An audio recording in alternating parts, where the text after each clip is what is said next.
Então, como eu disse, essas duas classificações elas conversam entre si. Aqui no esquema, a gente tem geralmente um neurônio que capta a informação, vamos supor, lá da pele, manda essa informação para o sistema nervoso central.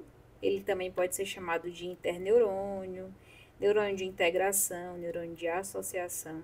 E essa informação que sai do sistema nervoso periférico, né, essa informação sensorial ou aferente, ela encontra um neurônio de associação e esse neurônio de associação faz essa informação chegar no neurônio multipolar, que é um neurônio efetuador, é um neurônio eferente, que sai do sistema nervoso central e conduz uma informação, quando chegar aqui no final, para o músculo ou para uma glândula. Então, aqui, novamente, vamos fazer essa diferenciação. O neurônio motor, geralmente, ele é o que? Multipolar. M de motor, M de multipolar. Como motor, ele faz uma ação ser executada. Ele é eferente, porque ele sai do sistema nervoso central e vai para o periférico. E, portanto, a gente chama ele de descendente, porque o sistema nervoso central é como se estivesse lá em cima, a medula está no meio, digamos assim, né? Mas a gente levar em consideração o cérebro, ele sai de cima e desce para o restante do corpo. Os neurônios integradores, que geralmente são aqueles bipolares, porque pegam a informação de um lado, pegam a informação do outro, eles são também chamados de interneurônio, neurônio de associação, e eles fazem, de fato, essa integração entre o sistema nervoso central e o sistema nervoso periférico. Já os neurônios sensitivos, sensitivo também pode ser chamado de sensorial, é aquela informação aferente. A de aferente e A de ascendente, aquela informação que vem de baixo, da periferia, das laterais do corpo e sobe para o nosso cérebro. O impulso nervoso. O impulso nervoso, a gente também vai encontrar o nome dele de potencial de ação. Potencial de ação vai ser a mesma coisa que impulso nervoso. E o que é esse impulso nervoso? É como ocorre a comunicação entre um neurônio com outro neurônio e um neurônio e um músculo ou uma glândula. Potencial de ação é justamente essa comunicação que acontece aqui, ó, de um neurônio sensitivo para um neurônio integrador, para um neurônio motor e desse neurônio motor para um músculo ou para uma glândula. Tudo isso daqui, todas essas etapas, elas acontecem graças a impulsos nervosos, graças a um potencial de ação. Bom, de maneira breve, isso daqui seria um neurônio representado na sua maneira basal, digamos assim, sem conduzir um impulso elétrico, né? Então, dentro da nossa célula aqui do neurônio tem cargas negativas, enquanto que do lado de fora tem cargas positivas. Isso quando nada acontece. Então, quando tem ativação chamada de bomba de sódio e potássio, essa ativação faz com que ocorra o quê? Um influxo, uma entrada de sódio que tem carga positiva e faz com que ocorra uma despolarização, ou seja, esses polos mudam, que se dentro era mais negativo, fica mais positivo, porque entrou íons de carga positiva. Então, a membrana é despolarizada devido à entrada de sódio. Essa despolarização, essa mudança de carga, ela vai se perpetuando ao longo do axônio. Aí lembra, isso aqui é o impulso elétrico, isso aqui é o impulso nervoso, e aqui não está representado, mas a gente vai ter os nódulos de Ranvier justamente para que esse impulso aconteça muito mais rápido, não precisa percorrer todo esse caminho aqui, ele vai saltando, por isso sendo muito mais rápido. Então, quando acontece isso, essa entrada de sódio faz com que dentro fique positivo. Isso aqui tudo vai trocando, o que era negativo dentro vai ficando positivo graças à entrada aqui de sódio. E essa mudança de polarização aqui, esse impulso, né, que vai correndo de um lado para o outro, é que justamente faz com que esse neurônio, por exemplo, que é multipolar, consiga levar a informação aqui, digamos, para um músculo, contrair, para uma glândula secretar alguma coisa. Depois, a gente tem a membrana repolarizada devido à saída de potássio, ou seja, como se de novo, é como se não, de novo, a membrana volta, né, a célula volta a ter cargas negativas, né, no interior, predominando e fora positiva. É chamado de potencial de repouso essa situação normal, né, basal, digamos assim, em que a célula é mais negativa dentro e mais positiva fora. Isso aqui é o potencial de repouso. O potencial de ação, como o nome diz, aconteceu alguma coisa que fez com que esse neurônio precisasse agir. Então, ocorre essa mudança de polo. Fica mais positivo dentro e mais negativo fora. E aí, quando tudo volta ao normal, é a chamada de repolarização. Aqui, por exemplo, a gente tem a representação da bainha de mielina, que é essa camada de lipídio que envolve aqui o axônio, mas tem um pontozinho que a gente vê aqui que não tem a bainha de mielina. E é graças a esses pontos, chamados de nódulos de Ranvier, que o impulso vai saltar daqui direto para cá. Salta e, portanto, isso acontece de maneira muito mais rápida, tá? Então, de novo, a gente tem aqui uma célula no seu potencial de repouso, onde ela é muito negativa dentro e muito positiva fora. Quando tem algum impulso, por algum motivo acontece aqui uma despolarização, o sódio entra, fazendo aqui dentro do axônio ficar muito mais positivo do que negativo, e a gente vai ter aí um impulso, né, sendo transmitido, tá? Vamos pensar aqui, né, nesse sentido, né? Despolarizou aqui, e vai acontecer o impulso nesse sentido.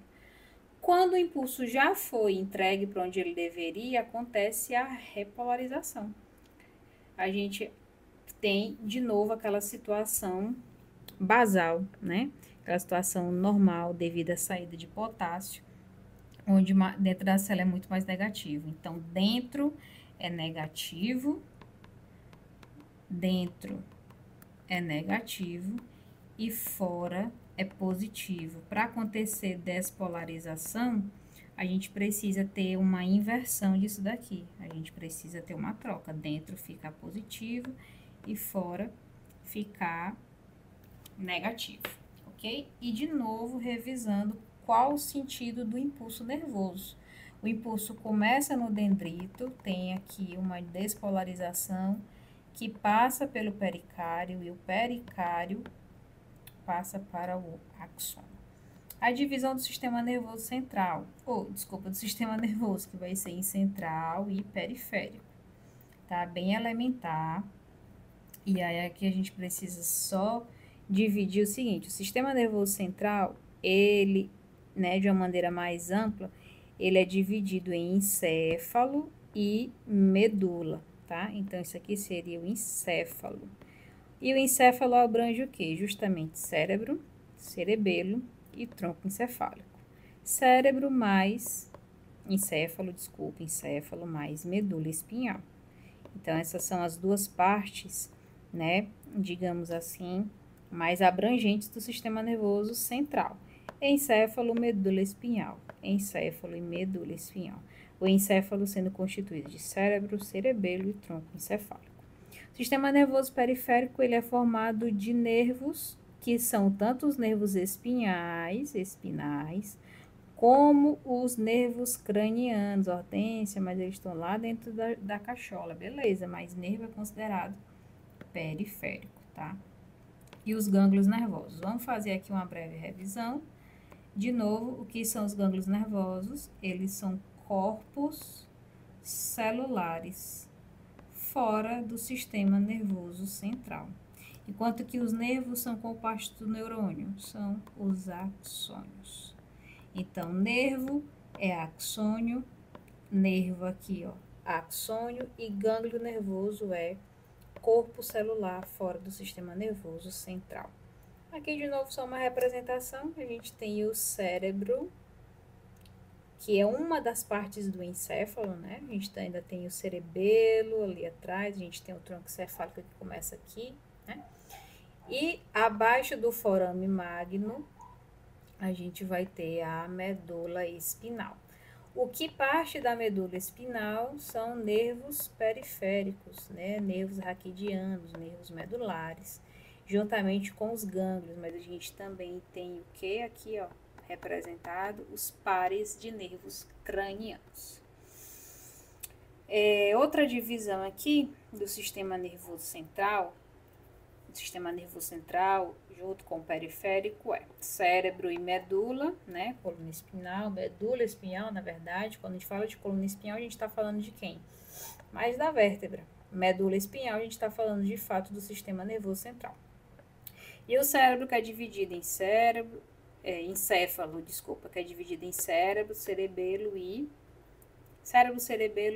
tronco encefálico. Sistema nervoso periférico, eu falei que a gente tem o quê? Nervos e gânglios. Porém, de maneira funcional, o sistema nervoso periférico, ele é dividido em somático e ele é dividido em autônomo. Essas duas separações falam sobre o quê? Falam sobre coisas que nós fazemos de maneira voluntária e de maneira involuntária. Então, o nosso sistema somático é aquele sistema que a gente consegue perceber as coisas ao nosso redor, a nossa comunicação com o meio externo e aquilo que a gente consegue executar, majoritariamente de maneira voluntária. E o sistema nervoso autônomo, que é periférico, tá? Lógico que tem comunicação com o sistema nervoso central, mas autônomo a gente está falando do sistema nervoso periférico. É tudo aquilo que a gente não controla. São coisas involuntárias. E tá ligado muito a quê? Tá ligado a um processo chamado luta ou fuga, que é comandos que servem pra gente lutar de uma determinada situação de perigo, diante de uma situação de perigo, ou fugir dessa situação de perigo. São situações que aumentam a nossa frequência cardíaca, nossa frequência respiratória, prepara os nossos músculos para correr. Ou o sistema que faz o contrário disso, que promove repouso, que facilita aí a nossa digestão, né? Diminui ali o fluxo sanguíneo de alguns lugares e aumenta nas nossas vísceras para que ocorra uma digestão, né, mais acelerada. Então, a gente está falando aqui de uma regulação visceral, obviamente junto com o sistema nervoso central. Quando a gente fala de somático, a gente está falando da parte motora, mas também da parte sensorial. E aí a parte sensorial a gente fala que é majoritariamente voluntário, né, o sistema nervoso somático, porque você voluntariamente pode tocar um copo, pode tocar em alguém, esse é o sistema sensorial, mas não está aí, né, no seu comando de dizer se você quer sentir ou não, por exemplo, o toque do seu braço no caderno, o toque, né, do seu dedo no celular, tá? Então, majoritariamente voluntário, tem a ver com nossas questões motoras e sensoriais, e o sistema nervoso autônomo com essa regulação das nossas vísceras, do nosso corpo, diante de situações perigosas, diante de situações que exigem uma resposta rápida para a defesa do corpo. E aqui, né, lembrando que a parte do sistema nervoso periférico são nervos, são gânglios, e aqui todos os nervos, lembrando que nervo é axônio e gânglio é pericárdio, corpo celular.